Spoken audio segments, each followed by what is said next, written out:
And news just coming in. Language war explodes in Karnataka. Rampage on streets of Bengaluru. Pro-Kannada activists have been detained by the police at the Yelahanka airbase. Kannada groups target English signages.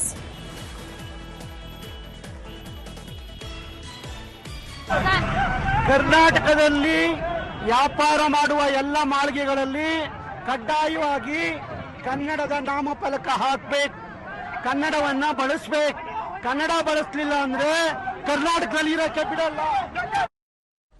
All right, so pro-Kannada activists have now been detained. You heard from one of them essentially talking about the fact that those who do not follow the rules and regulations, given that the instructions have gone out a while ago on why on the language, in fact, to be changed on the signages, and those who don't adhere to this will have to deal with the violence, essentially. Pro-Kannada groups have been justifying violence and vandalism. We spoke with some of them who spoke about the fact that questions should be asked of the civic authorities for not ensuring that the rules are followed, and to those business establishments who are openly violating the rules is what many of them, in fact, have said.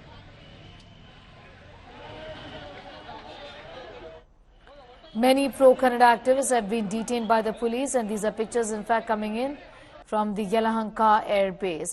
Anaga is getting asked more details on that story. Anaga, talk to us about, give us rather an overview of the situation. How many pro-Kannada groups have been involved in the kind of vandalism, and what are the authorities doing? You know, Sneha, I'm right now standing in Mekri Circle, and we just heard that the pro-Kannada activists, they will be marching from the airport to Mekri Circle to the point where I'm at right now. Right now, as we speak, they are just on their way. But when I spoke to the Bangalore Commissioner, B. Dayanand, he stated that he was in Mall of Asia. It's a huge mall that was recently inaugurated.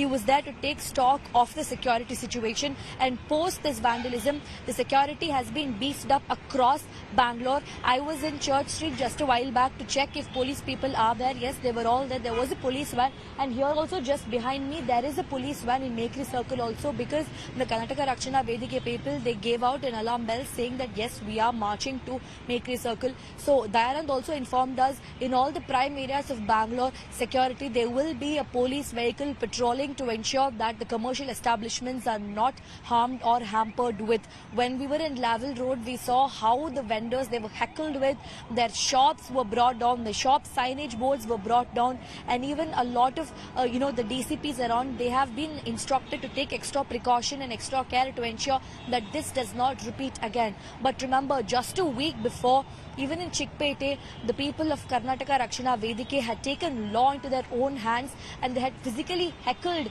with the Marwadis in Chickpete. And cut to today, this is a habitual offence, Neha. This has been happening continuously, and there has to be an end to this, is what we are hearing from the shop vendors. And right now, we are yet to hear a word, from Mr. D.K. Shivakumar, who is the Bangalore Development Minister. He is yet to speak about this. He is yet to speak about how the law and order went to toss today in Bangalore. Why wasn't the police prepared? Why wasn't there enough security is the big question that the police department needs to answer. Yes, for now they are saying that they will beef up the security, but what happened in the morning when when there was an invitation or an announcement of sorts given by them, why wasn't it beefed up is the big question, Sneha. Thanking you for the moment, Anaga, getting us those details from Bangalore city. The language controversy escalating in Karnataka. Pro-Kannada activists from Karnataka Rakshana Vedike held a protest demanding that all businesses and enterprises in Karnataka use nameplates written in Kannada. During the protest, they vandalized nameplates with black paint. The protesters were demanding the immediate implementation of an order by the city's civic body that directed all businesses to have 60% of their signs in Kannada. Taking action against the protesters, the police officials detained the main leader of pro-Kannada organization, Naran Gowda, near Bangalore airport during the protest. Karnataka Rakshana Vedike workers have now once again decided to take law into their own hands. They've come down to the Laval Street, which is one of the most busiest central business district places of Bangalore, and they've vandalized the most prominent shops over here, which contribute greatly, in fact, to Karnataka's economy. We have one of the most iconic fashion designer shops, Shantanu Nikhil, in fact, if you look at the image over there, the Shantanu Nikhil that is written in English, that has been taken down. Despite the fact that on the left-hand side, if I can ask the camera person to pan, that that is written in Kannada, Shantanu Nikhil. Despite the fact that the same signboard is translated in Kannada, the pro-Kannada activists have went ahead and vandalized the part that was written in English. Not just this shop, to the right is the all-time favorite Theo Broma shop, which all of us love so dearly, and they've gone ahead to Theo Broma as well, and they've vandalized the entire title board only because it was in English. But viewer also remember that Theo Broma, there was a Kannada version of it as well. Despite that, they've gone ahead and vandalized. And right now, as we're walking across Lavelle Road, here is Pernia's multi-designer shop.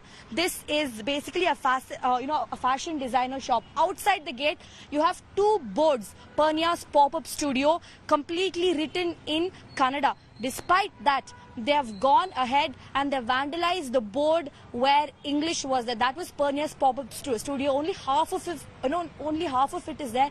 The other half was vandalized by the pro-Kannada activists. In fact, they took a huge stone and they pelted on the glass board. People who were inside, they started panicking. They were gripped with anxiety because at the end of the day, they are glass pieces and they are very dangerous. So the entire staff, they were put inside.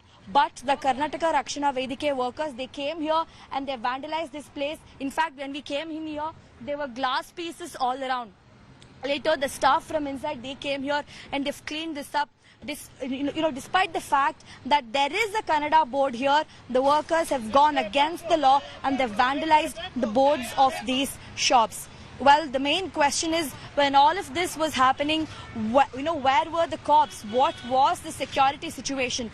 Last night, we did have an information from the pro-Kannada activists that they are going to be protesting. Why wasn't there enough security beefed up? Why was this heckling allowed to happen is the first question that we need to ask.